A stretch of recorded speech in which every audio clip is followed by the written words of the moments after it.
안녕하세요. 실화 소개 자주 듣고 있는 애청자예요. 저는 세상에 공짜는 없다고 생각하는 사람이에요. 실제로 살아보니 그렇더라고요.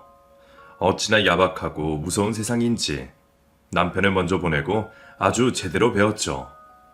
그래서 공짜 바라는 사람 아주 싫어합니다. 거저 얻으려고 하고 남 뒤통수 쳐서 자기 걸로 만들려고 하는 사람들. 치를 떨 정도로 싫어해요. 그런데 어쩌다가 그런 사람과 가족까지 되면서 저에게 불행이 닥쳐왔습니다. 모두 제 감을 무시한 행동으로 치르게 된 불행이었어요. 그래서 지금 제 속이 말이 아닙니다. 그 속풀이를 하려고 이곳을 찾았고요. 제가 풀어낸 얘기 잘 들어주세요. 저는 젊은 나이에 남편과 사별을 했습니다. 사람이 언제 죽을지 모르잖아요. 그러니 젊을 때 사별할 수도 있는 거죠. 그런데 그 죽음이 자연스럽지 않은 게 문제였어요. 그것이 제 불행의 시작이 되었고요. 남편은 펀드 매니저로 일을 했어요. 당시에는 돈을 참 많이 벌 수 있는 직업이었는데 그게 또 자칫하면 떼돈을 잃는 일이라 스트레스가 심한 일이었어요. 그래도 성과가 좋아서 자신 있게 일을 하던 사람이었는데 남편이 살아있을 때는 수입이 꽤 좋았거든요. 덕분에 저도 딸아이도 넉넉하게 생활할 수 있었어요. 그런데 IMF가 오면서 막대한 손실을 보게 되었고 그 일을 비관한 남편은 저와 딸아이를 두고 자살을 선택했습니다. 아직도 이해가 되지 않아요.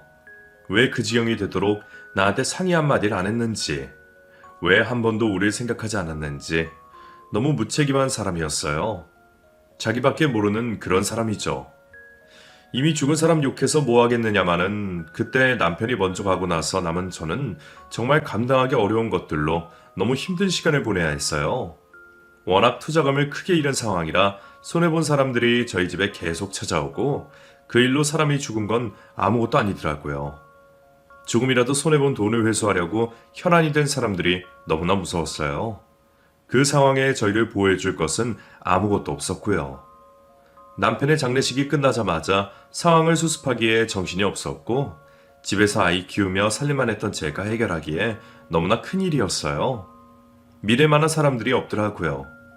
그렇게 할 수 있는 대로 뒷수습을 하고 나니 저와 딸에게 남은 것은 현금 300만 원이 다였어요. 그것도 겨우 건진 돈이었죠. 살던 집도 넘어가고 가진 것도 없이 앞으로의 생계까지 모두 제가 짊어져야 하는 상황에 시부모님마저 저희를 외면하셨어요. 우리 동훈이가 얼마나 외로웠으면 이렇게 혼자 죽어. 네가 집에서 애를 얼마나 몰아세웠으면. 아니에요, 어머님. 그건 오해세요. 아니긴 뭐가 아니냐. 오죽했으면 처자식을 두고 죽었을까. 나는 너 보고 못 산다. 그러니 우리한테 연락하지 마. 시어머님은 아들을 잃은 것을 책임질 누군가가 필요하셨던 것 같아요. 그 모든 화살이 저에게로 쏟아졌고 매정하게 친손녀까지 외면하시더라고요. 물론 자식 잃은 슬픔이 감당하기 어려우셨겠지만 그게 왜 모두 제 탓인 건지 이해할 수 없었고 이해하고 싶지도 않았어요. 친정 부모님도 사고로 어렸을 때 돌아가신 터라 의지할 곳이 없던 저는 오롯이 혼자서 그 상황을 감당해야 했어요. 저는 딸과 함께 지방으로 내려갔습니다. 그리고 아무도 모르는 곳에 작은 쪽방 하나 구해서 자리 잡았어요. 너무나 막막했던 그 시절. 다시 생각해도 절대로 돌아가고 싶지 않은 그 순간을 정말 딸아이를 보면서 견뎌냈습니다. 가만히 있다가도 울음이 툭툭 치고 올라왔지만 다 포기하고 싶은 생각이 들어도 아이 얼굴을 바라보며 생각을 돌렸어요. 나는 엄마니까. 엄마니까 다 이겨낼 수 있다며 저 스스로를 다독이고 다독이면서 하루하루를 살았어요. 새로운 곳에 자리는 잡았지만 당장 일할 곳부터 구해야 했어요. 결혼하고 나서는 집에서 살림만 했기에 무슨 일을 해야 하는지 전혀 몰랐지만 근처 시장으로 무조건 나가봤죠. 거기 상가 상인들에게 일일이 사람 구하냐고 물으러 다니다가 중국집에서 주방보조를 구했고 그곳에서 일을 시작했어요. 하루 6시간씩 일을 했는데 그 시간 동안에는 아이가 집에서 혼자 있어야 했어요. 돌봐줄 사람이 없으니까요. 혜인아, 엄마가 올 때까지 문 잠그고 있어야 해. 알았지? 누가 와서 문 열어달라고 해도 절대로 열어주지 마. 엄마, 나 무서운데. 알아. 그런데 어쩔 수 없어. 이제 아빠가 없어서 엄마가 돈 벌어야 하잖아. 알았지? 집에 혼자 있어야 하는 게 무서운 딸은 출근하는 제 바지가랑이 잡고 계속 울어댔어요. 그런 아이를 뿌리치고 집을 나서야 했고 내가 처한 상황이 기가 막혀서 눈물바람으로 출근을 했어요. 막상 출근을 하고 나면 신세 한탄 같은 건 할 겨를이 없었습니다. 점심 장사 준비로 너무나 분주했기에 시키는 일을 정신없이 해야 했거든요. 식당 주방 일은 처음 해본 일이라 실수도 참 많았어요. 살림 경력이 8년이나 됐지만 집에서 하는 것과 업소에서 하는 건 천지 차이더라고요. 아줌마, 일 이렇게 하면 우리도 사정 못 봐줘? 우리는 뭐 땅 파서 장사하는 줄 알아? 돈을 받고 하는 일이면 빠릿빠릿하게 움직여야지. 네, 죄송합니다. 빨리 할게요. 아이고, 속 터져 진짜. 여자 주인이 그렇게 저를 달달 볶았어요. 물론 제가 일을 잘 못해서 그랬던 거겠지만 좋은 소리도 하루 이틀이라는데 매번 못한다고 윽박 지르고 그러니 저도 많이 괴롭더라고요.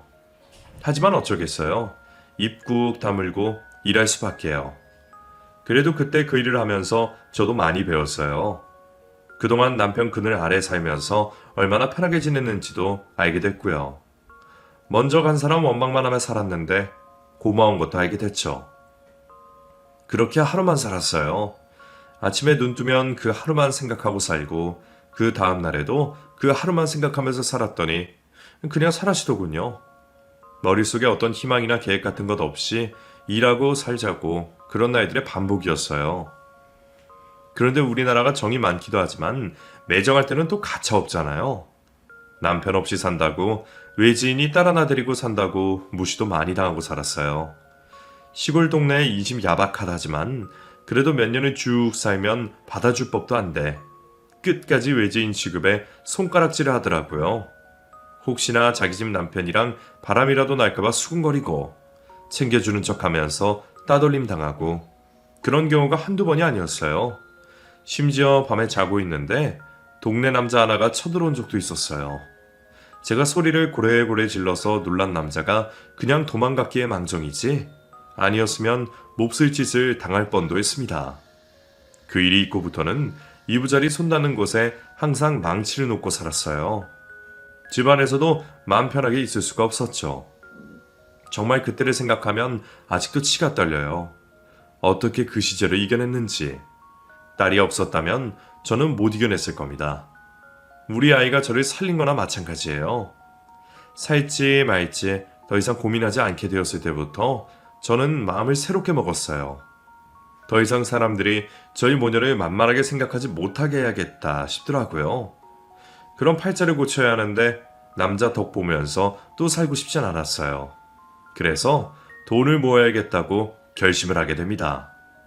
내가 돈이 많으면 사람들이 함부로 못할 것 같았어요. 저희 딸에게도 마찬가지로요. 그때부터 닥치는 대로 일을 하게 됐어요.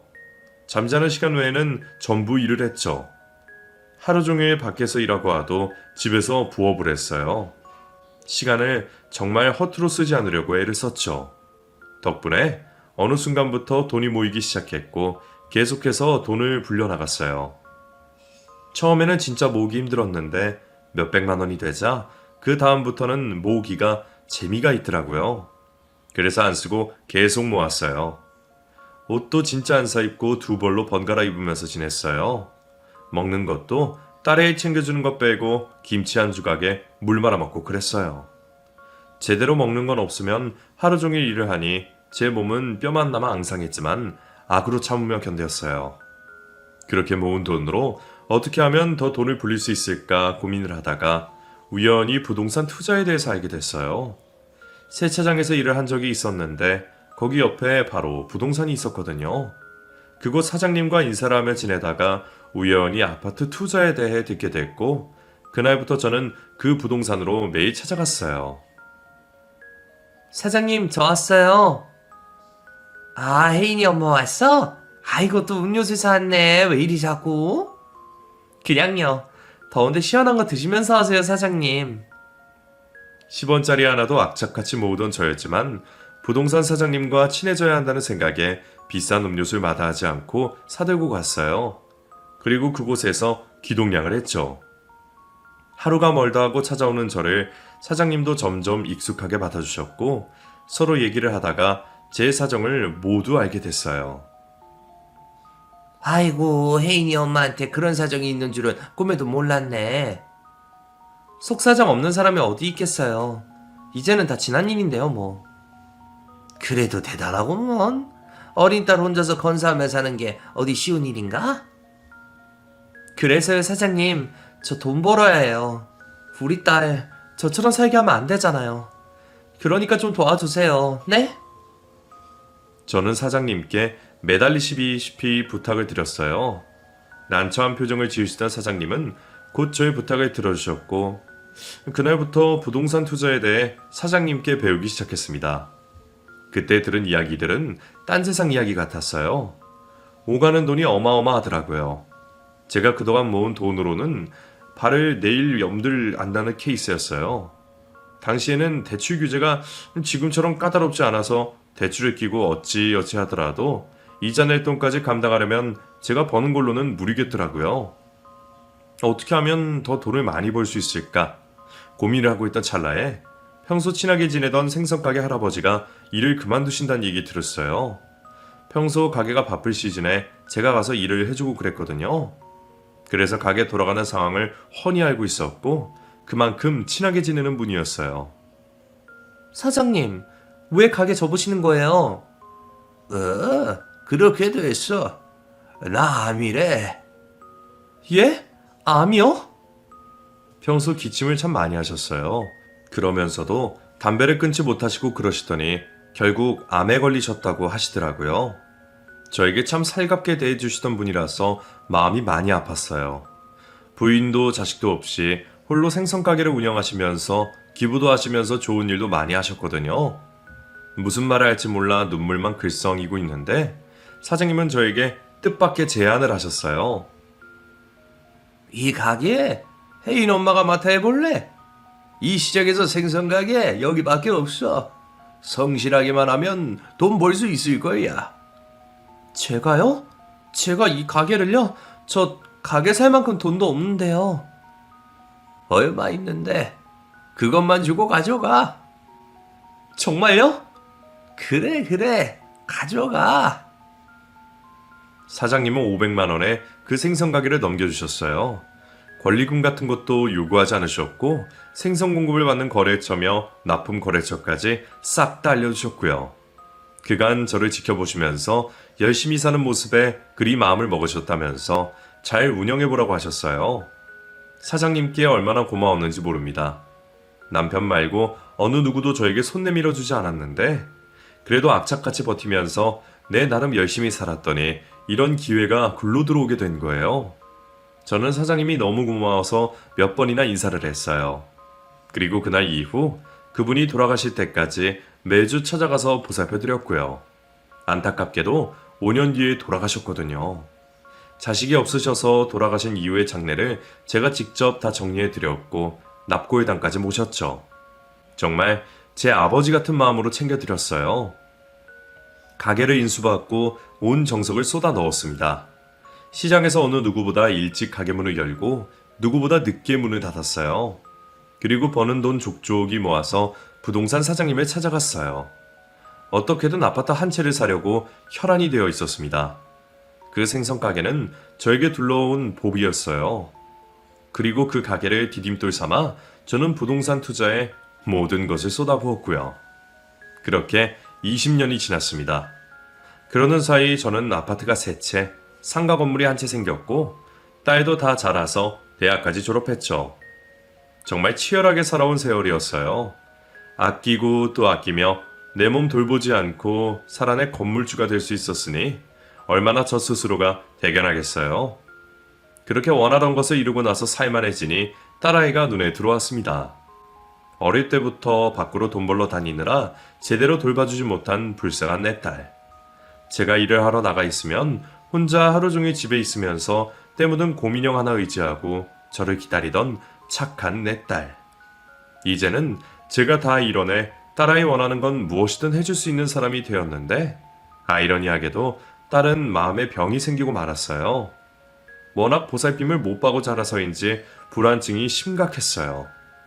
그래서 어디 혼자 가는 걸 극도로 힘들어했고 당연히 성적도 바닥을 기었죠. 대학을 갈 수 있는 정도도 되지 못해 겨우겨우 지방대에 입학해 졸업장만이라도 건질 수 있게 하려고 정말 신경을 많이 썼어요. 하지만 딸은 성적도 대학 졸업장도 관심이 없었습니다. 그러니 제가 얼마나 속이 상했겠어요. 대학에 입학하고는 몇 번의 연애를 했었는데 하나같이 만나는 남자들이 이상했어요. 심약한 우리 딸 이용해 먹으려는 논팽이들만 들러붙는 거죠. 너 이번 달 카드값이 왜 이래? 무슨 돈을 이렇게 많이 썼냔 말이야. 한 번은 용돈 쓰도록 준 카드 대금이 200만 원 넘게 나온 적이 있었어요.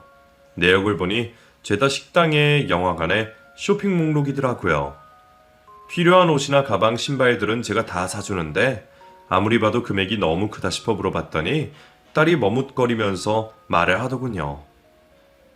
그거 재식이 오빠가 필요하다고 해서 사왔어. 뭐? 그럼 이거 전부 그 녀석 거 산다고 썼다는 거야? 걔 거를 네가 왜 사줘? 선물해달라고 조르니까 거절을 못해서. 혜인아. 딸은 그 남자가 헤어지자고 할까봐 해달라는 대로 다 해줬고 한번 맛을 들인 그 녀석이 우리 딸을 이용해 먹은 거죠. 저는 당장 헤어지라고 했어요.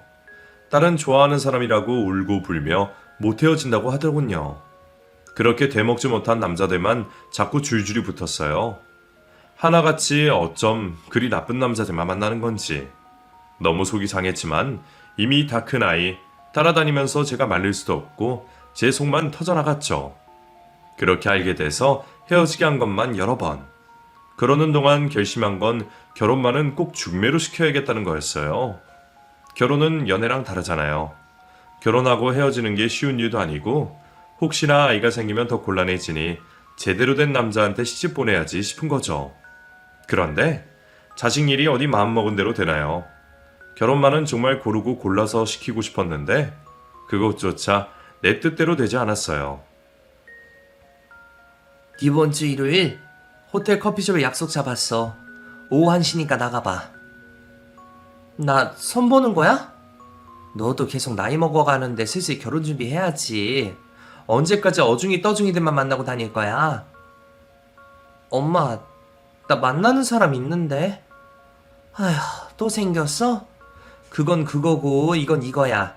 엄마 잘하는 분께 부탁해서 마련한 자리니까 그냥 나가. 싫어. 엄마 안 나갈래. 딸은 만나는 사람이 있다면서 선자리에 나가지 않겠다고 고집을 부렸어요. 그냥 내 말대로 해주면 좋을 것 같은데 또 고집을 부리니 속이 터질 것 같더군요. 그래서 만나는 사람 한번 보자고 했어요. 내 눈에 들면 허락하겠다면서요. 이상한 놈 같으면 바로 떼어낼 요량으로 그렇게 말을 했는데 며칠 뒤에 데리고 왔더라고요. 어머님 안녕하세요. 역시 듣던 대로 미인이시네요. 딸이 데려온 남자는 3살 연상이었고 직장인이었어요. 대학 동아리에서 알고 지낸 선후배로 알게 된 사이라고 인사를 하는데 저와 만나는 자리가 처음인데도 살살 웃으면서 주눅 한 번 들지 않고 얘기를 하더라고요.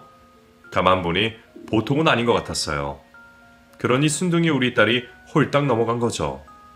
같이 식사를 하는 동안 이런저런 얘기를 나누었지만 딱히 믿음이 가고 그런 스타일은 아니었어요.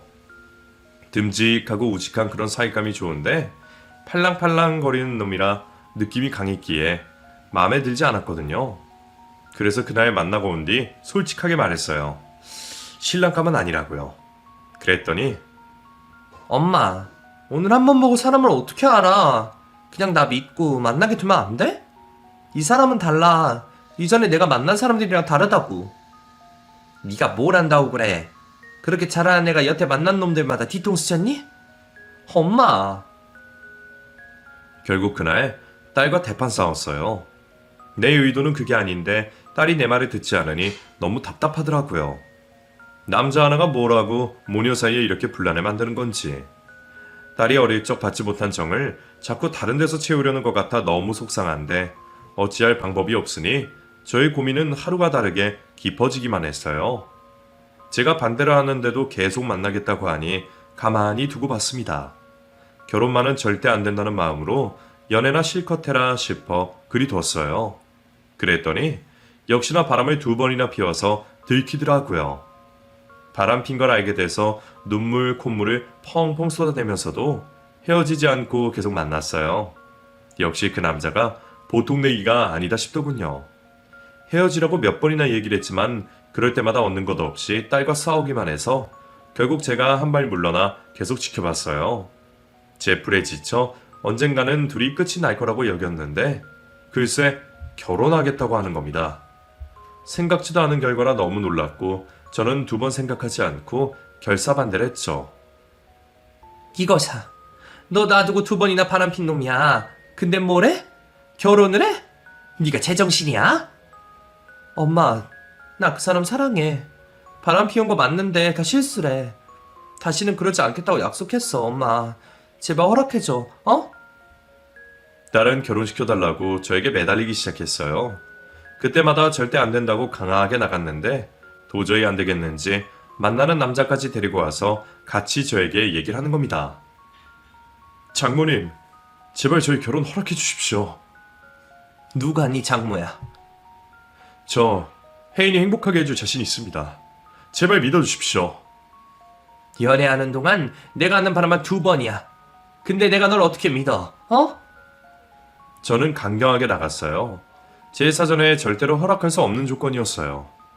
그런데 참 끈질기더군요. 도대체 물러설 기색이 없는 거예요. 거기다 딸까지 합세를 해서 저에게 결혼시켜달라고 하니 당할 재간이 없었어요. 결국 저는 둘의 결혼을 허락하게 되었고 제 본능이 강하게 반대하는 결혼을 시키고 맙니다. 제가 허락을 한 건 모두 딸 때문이었어요. 딸만 마음을 돌리면 자연스럽게 떨어져 나갈 텐데 딸이 오히려 결혼하겠다고 난리를 피우니 어쩔 수가 없더라고요. 막상 허락은 했지만 저는 불안했어요. 그래서 조건을 걸었죠. 혜인이 덕분에 이 결혼하는 거야, 알지? 대신 조건이 있어. 나는 자네 못 믿네. 그러니 나한테 믿음을 줘. 네, 장모님, 뭐든 하겠습니다. 믿어주십시오. 사이될 남자는 자신 있다고 말했고 저는 조건을 걸었어요. 결혼 후 한 번이라도 바람을 피울 시엔 전 재산을 포기하고 위자료 5천만 원을 지급 후 이혼하겠다는 각서를 쓰라고 했죠. 그리고 그 각서를 공증받겠다고 했어요. 사이될 사람은 절대 그런 일은 일어나지 않겠지만 각서가 있어야지 자신을 믿을 수 있다면 그렇게 하겠다며 기꺼이 각서를 작성해 주었어요. 그리고 사이는 그 전에 딸이 만났던 여러 남자들과 자기는 다르다며 딸을 사랑해서 결혼하는 것이지 재산을 보고 결혼하는 것이 아니라고 말했어요. 그리고는 대출을 조금 받아야 하긴 하지만 신축 아파트에서 신혼을 시작할 형편은 된다며 말했어요. 저는 그 말에 마음이 조금 움직였어요. 썩 내키지 않는 사귐이었지만 저는 딸의 결혼을 축하해 주었어요. 결혼 초 딸아이는 정말 행복해했고 사이도 애살있게 굴며 저희 집에 왕래도 자주 하며 지냈어요. 점점 저도 사이를 보는 시선이 달라졌어요. 그리고 저는 힘들게 직장 생활하면서 번 돈으로 아파트 대출금을 갚고 나면 모을 돈도 없고 그러면 돈 버는 재미가 없어진다며 사위에게 신혼집을 마련할 때 받았던 대출금을 갚으려고 돈을 해주었어요. 사위는 아니라며 젊었을 때 고생은 사서 한다며 마다했지만 저는 사위뿐만 아니라 제 딸이 돈 걱정 없이 여유롭고 풍족하게 살고 싶은 마음이 컸던지라 고집을 피워 아파트 대출금을 다 갚아주었어요. 사위는 너무 감사하다며 더 잘하겠다며 한박 웃음을 지었죠. 이제는 둘 사이에 근심거리도 없이 행복한 일만 생길 거라고 생각했었는데 딸이 결혼한 지 3년이 지나도록 아이가 생기지 않았어요. 아직 젊다며 천천히 가져도 된다고 말을 했지만 딸의 얼굴은 시간이 갈수록 점점 더 어두워졌어요. 저는 그런 딸이 걱정이 되어 용하다나 한의원에 가서 진맥도 짚어보고 몸에 좋다는 것을 다 해봤지만 아무 소용이 없었어요. 그러던 어느 날 딸이 운전하던 차가 전복되어 병원에 실려갔다는 전화를 받았어요. 저는 신발도 제대로 신지 못한 채 병원으로 달려갔고 딸은 수술실에 들어갔고 같이 실려온 사이는 가벼운 타박상만 있을 뿐 다행히 멀쩡했어요. 딸의 수술은 잘 마무리가 되었어요. 혼수 상태로 온몸에 붕대를 감고 있는 딸의 모습을 보고 저는 다리에 힘이 풀렸어요. 그런 저를 옆에서 사이가 보살펴 주었어요. 며칠째 계속 의심 없는 딸아이 때문에 저와 사이는 병원을 떠나지 못하고 계속 딸의 곁을 지켰어요. 딸의 상태가 길어질 것 같은 느낌이 들었던 저는 잠들어 있던 사이를 깨워 병원에는 내가 있을 테니 집에 가서 옷도 갈아입고 쉬었다가 오라고 말했어요. 급한 일이 생기면 바로 연락을 주기로 했죠. 사이는 처음에는 거절을 하다가 제가 계속 얘기하니 못 이기는 척 가방을 들고 병원을 나섰어요. 저는 의자에 앉아 어서 딸이 깨어나기를 간절히 기도했어요. 그날 저녁 사이는 돌아오지 않았고 그 다음 날도 또 그 다음 날에도 병원에 나타나지 않았어요.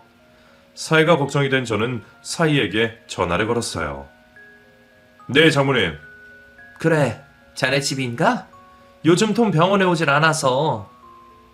네, 안 그래도 연락을 드리려고 했는데 혜인이 곁을 지킨다고 병원에 며칠 있는 동안 회사 업무가 밀려서 이것만 처리하고 가려고 하고 있었어요.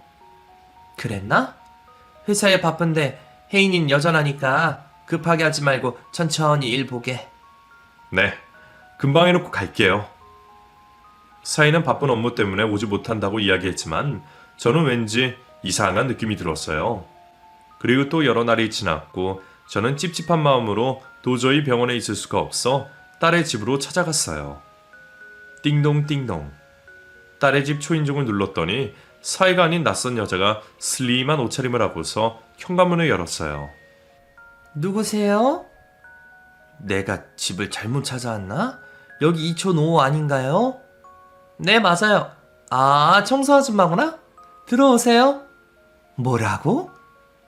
오늘 청소하러 오신다는 그분 아니세요? 뭐야, 누구 왔어? 낯선 여자 뒤에서 샤워 가운만 입고 따라 나온 사이와 눈이 마주쳤어요. 사이는 저를 보자마자 멈칫하더니 뒷걸음질치기 시작했어요. 저는 현관문 앞에 서 있던 여자를 밀치고서 도망가는 사이를 따라 쫓아 들어가 사이의 뒷덜미를 낚아챘어요. 제가 뒷덜미를 낚아채는 바람에 사이는 뒤로 미끌려서 엉덩방아를 찌으며 넘어졌고 사태를 파악한 사이는 그제서야 바닥에 무릎을 꿇고 손이 발이 되게 싹싹 빌기 시작했어요. 뒤따라온 여자가 사이의 목덜미를 잡고 있던 저의 손을 잡아 떨어뜨리며 저에게 소리 지르기 시작했어요. 이거 나요. 누구신데 이러는 거예요? 오빠 아는 사람이야? 오빠? 이 사람이 당신 오빠야? 네, 우리 오빠예요. 아줌마 누구길래 남의 집에 와서 이 난리예요? 나? 네 오빠 장모 되는 사람이다. 네?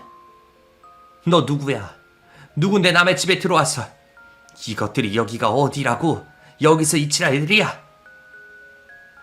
저는 뒤따라온 여자가 사이의 내연녀인 걸 알아차렸어요. 제 딸은 지금 병원에서 생사를 오가며 언제 깨어날지도 모르는 상태로 힘겨웁게 이겨내고 있는데 사이라는 작자는 딴 년이랑 바람을 피우고 있었다니. 그것도 두 눈 시퍼렇게 뜨고 있는 제 딸의 집에서. 저는 도저히 화를 주체할 수가 없었어요. 속에서 천불이 나서 몸을 가만히 두고 있을 수가 없었어요. 저는 바락바락 소리 지르다가 주방으로 가 그릇, 물컵, 가릴 것도 없이 눈앞에 보이는 것들은 모두 다 바닥으로 던져버렸어요. 놀란 내연녀가 가방을 들고 나가려는 걸 쫓아가서 그년의 머리끄댕이를 붙잡아 사이의 옆에다가 꿇어앉혔어요. 매섭게 씩씩거리며 내려다보고 있는 저를 보고 둘은 안절부절하지 못했어요. 둘 앞으로 저는 식탁 의자 하나를 끌고 와서 자리에 앉았어요. 그리고 그들의 대화를 동영상으로 촬영했어요. 증거물로 남기기 위해서였죠. 너네 둘 언제부터야? 그게 똑바로만 안 해? 언제부터야? 두어 달 됐어요. 두어 달? 혜인이도 이 사실을 알아? 아니요. 혜인이는 이 사실을 몰라요. 그래? 그럼 오늘 있었던 일을 절대로 발설하지 말고 혜인이랑 당장 이혼해. 장모님, 이번이 처음이자 마지막 실수예요. 장모님만 눈 딱 감아주시면 제가 뭐든지 하라는 대로 다 할게요. 저는 싫다고 계속 그러는데 이게 자꾸 불러오는 바람에 제가 확실하게 정리할게요. 네? 이번 한 번만 눈 딱 감아주세요. 혜인이 지금 몸도 힘든데 마음까지 힘들게 할 수는 없잖아요. 어디서 내 딸 걱정을 해. 그걸 아는 사람이 이런 짓을 하냐고. 정말 저는 아무 잘못 없어요. 저는 안 된다고 밀어냈는데 장모님도 아시잖아요. 철벽처럼 막아서는데도 여우가 꼬리치면서 자꾸 다가오는데 어느 누가 가만히 있겠어요. 정말 이건 제 실수예요. 확실하게 밀어냈어야 했는데 질질 끌려다니다가 장모님, 저 정말 혜인이 사랑해요. 저한테는 혜인이밖에 없어요. 이 오빠 진짜 어이없다. 사랑? 나라로 와이프 돈 보고 결혼한 거라 사랑이고 뭐고 없다며? 마누라가 홀딱 벗고 있어도 아무 감정이 없다고 그랬잖아. 그 사랑 나한테서 느낀다며. 이 오빠 정말 어이없네. 야, 이 미친년아. 내가 언제 그랬어? 뭐? 미친년? 이 새끼야 말 다 했어? 너 내가 증인 되려도 이딴 소리 하는지 볼까? 사이는 내연녀의 말에 당황한 듯 헛소리하지 말라며 내연녀의 뺨을 때렸고 내연녀도 한 성가라 하는지 사이의 뺨을 똑같이 때렸어요. 씩씩대는 둘의 모습을 보고 있는 저는 참 가관도 아니었어요. 저런 걸 믿고 내 딸과 결혼을 시켰다니. 제 눈을 제가 찌른 거죠. 그때 딸을 두들겨 패서라도 뜯어 말렸어야 했는데 딸을 말리지 못한 제 자신이 너무나 후회스러웠어요. 저는 둘의 이야기를 듣고 있으니 살인을 저지를 것 같은 충동을 느꼈어요. 아마 그때 전화가 울리지 않았더라면 저는 아마 그 둘을 어떻게 했을 거예요. 제게 걸려온 전화는 딸이 있는 병원이었어요. 딸이 의식을 찾았다는 소식이었어요. 저는 벌렁거리는 심장을 부여잡고 불이 나게 병원으로 달려갔어요. 병실에 들어선 순간 침대에 누워있던 딸은 저를 쳐다보고 있었어요. 저는 가슴이 벅차올라 눈물이 주체할 수 없을 만큼 흘렀어요. 딸에게 달려가 딸을 껴안고 딸의 얼굴을 감싸 안으며 엉엉 울었어요. 괜찮아? 엄마 알아보겠어? 엄마 걱정 많이 했지. 나 언제부터 이러고 있었던 거야? 꽤 됐어. 이거 사. 나는 네가 못 일어날까봐 얼마나 노심초사했는데. 암만 내가 엄마 혼자 들고 어딜 가겠어. 그래. 엄마 혼자 두고 가래가 아니지. 하나님 아버지 감사합니다. 그동안 나 때문에 고생 많이 했지. 아니야, 나보다는 네가 고생이 더 많았지. 장하다 혜인아. 엄마, 근데 이 사람은 어디 있어? 누구? 아, 너랑 같이 사고 나고 다행인 건지 아닌 건지 너만 많이 다치고 그놈은 멀쩡해. 지금 어디 있어? 지금까지 너 깨어가는 거 지켜보고 있다가 옷 갈아입는다고 집에 잠깐 다녀온다고 갔어. 저는 사이가 바람이 났다는 것을 차마 딸아이에게 말하지 못했어요. 간신히 깨어난 딸아이가 혹시나 충격을 받아 또다시 쓰러질까봐 말을 할 수가 없었어요. 제가 딸아이를 안쓰럽게 쳐다보고 있을 때 병실문을 열고 헐레벌떡 사이가 들어왔어요. 아까 딸의 집에 있을 때 병원 전화를 받았던 터라 딸이 깨어났다는 소리 듣고선 병원에 온 거였어요. 저는 사이의 얼굴도 쳐다보기도 싫었지만 아무것도 모르는 딸을 위해서 아무 일도 없었던 것처럼 행동했어요. 사이는 딸의 곁으로 다가와서 딸의 손을 잡았어요. 딸은 가만히 있다가 둘이 할 이야기가 있으니 저더러 잠깐 자리 비켜달라고 말했어요. 저는 딸의 말에 병실 밖에서 잠시 기다렸어요. 그리고 얼마 뒤 사이가 고개를 떨군 채 나왔어요. 저는 나가는 사이를 보고 병실 안으로 들어갔고 울고 있는 딸을 발견했어요. 무슨 일이야? 무슨 일 있었어? 아니야, 아무것도. 아니긴 뭐가 아니야. 저 새끼가 뭐라고 그래? 뭐라고 그랬길래 네가 울고 있어? 엄마, 나 이혼할래. 어? 저는 겨우 의식을 차린 딸아이의 입에서 먼저 이혼한다는 말이 나오자 저는 말문이 막혔어요. 이게 무슨 일이지? 혹시 사이가 딸에게 나에게 바람피는 현장을 들켰다는 것을 이야기를 했나? 그것 때문에 이야기한다고 하는 건가 이혼을? 저는 이리저리 머리를 굴렸어요. 너 저 자식한테 이야기 들은 거야? 엄마, 저 자식이 그러든? 자기 바람난 거 나한테 들켰다고? 썩을. 아까 내가 두 년놈들 머리를 다 쥐어 뜯어놨어야 했는데. 어떻게 너한테 이런 일이 생기니? 어떻게? 내가 정말 너무 분해해서. 엄마도 알고 계셨던 거야? 아까 너네 집에 갔다가 내 두 눈으로 똑똑히 봤지. 내가 너한테는 절대로 말하지 말라고 말했건만 그것조차도 홀라당 다 이야기하고 간 거야? 정말 너 생각은 하나도 안 하는구나. 네가 알면 충격받을 거 뻔히 알면서 어떻게 그 얘기를 하고 가. 내가 당장 이것을... 아니야 엄마, 나 안지 조금 됐어. 뭐? 알고 있었다고? 그러다 이 사고도 났고. 그게 무슨 말이니? 자세히 이야기 좀 해봐. 사이가 와서 홀라당 다 말해놓고 간 줄로만 알았었는데 딸이 사이의 바람을 알고 있었다니 저는 딸의 이야기를 듣고 충격에 빠졌어요. 딸은 사고가 나던 날 사이가 그 내연녀랑 같이 있는 현장을 목격했고 들킨 것을 한 사이가 부랴부랴 차를 타고 이동하던 딸을 쫓아가던 도중 뒤에서 딸의 차를 받게 됐고 딸은 그 충격으로 내리막길을 내려오다 차가 미끄러져 가드레일을 부딪히는 바람에 전복사고가 난 것이었어요. 저는 딸의 이야기를 듣고 피가 거꾸로 쏟는 듯 했어요. 여지껏 딸의 운전 미숙으로 인한 사고라고 생각했었는데 자신이 바람핀다는 것을 안 딸의 입막음을 하려고 쫓아오던 사이의 차와 충돌해서 생긴 사고였다니 저는 눈알이 뒤집혀 아무것도 눈에 보이지 않았어요. 저는 그 길로 딸의 집으로 쫓아가서 문을 열라며 발로 문을 차고 주먹으로 문을 두드렸죠. 현관문이 열리고 사이가 나왔어요. 저는 사이를 보자마자 사이의 목에 팔을 걸고 온 힘을 다해 몸을 흔들어댔어요. 사이가 비틀거리며 중심을 잃고 바닥에 쓰러지자 저는 사이의 얼굴을 인정사정 볼 것 없이 마구잡이로 두들겨 팼어요. 아무것도 모르는 상태에서 저의 공격을 받았던 사이는 처음에는 맞고 있다가 점차 저를 힘으로 제압을 했고 왜 그러냐며 제 팔을 붙잡았어요. 저는 팔을 뿌리치려고 발버둥을 쳤지만 건장한 남자를 이길 수가 없었어요. 저는 고래고래 고함을 질러댔고 맞은편에 살던 집에서 사람들이 쫓아 들어왔어요. 남자 하나는 저의 양손을 붙잡고 있는 사이를 저에게서 떨어뜨리고 안간힘을 썼어요. 그러자 사이는 그런 남자에게 남의 일에 관심 끄라며 어깨로 밀어냈고 저는 경찰에 신고를 해달라며 소리를 질렀어요.